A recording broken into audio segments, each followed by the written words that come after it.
ছাত্র উপলক্ষে যদি আপনারা কিছু নতুন ট্রাই করতে চান তাহলে আজকের রেসিপি আপনাদের জন্য।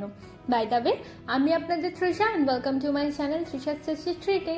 আর আজকে আমি বানাচ্ছি খুব সহজ পদ্ধতিতে দোলযাত্রা উপলক্ষে শ্রীখণ্ড। তাহলে চলুন শুরু করা যাক। এই শ্রীখণ্ড বানানোর জন্য আমি একটা বোলের মধ্যে ছাঁকনি রেখে তার উপর একটা সুতির কাপড় রেখে দেবো। এবার এই সুতির কাপড়ের মধ্যে আমি 500 গ্রাম মতো টক দই নিয়ে নিচ্ছি। এবার চারিদিকটা আমি এইভাবে মুড়িয়ে নেব, নিয়ে একটা ভারী কিছু রেখে 12 ঘন্টার জন্য আমি এটাকে রেস্টে দেবো। এতে টক দইয়ের যে জলটা সেটা বেরিয়ে যাবে।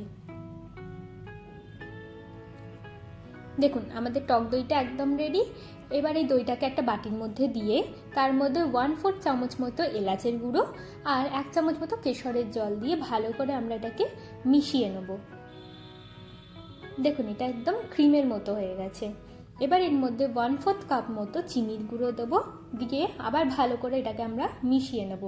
চিনিটা আপনারা আপনাদের পছন্দ মতো কম বা বেশিও দিতে পারেন।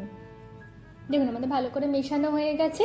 এবার এর থেকে অল্প একটু আমি তুলে রাখছি একটা বাটিতে, আর বাকিটার মধ্যে আমি 1 চামচ পেস্তার গুঁড়ো, 1 চামচ আমন্ড গুঁড়ো আর দেবো 1 চামচ মতো আখরোটের গুঁড়ো দিয়ে ভালো করে মিশিয়ে নিলেই কিন্তু আমাদের শ্রীখণ্ড একদম রেডি।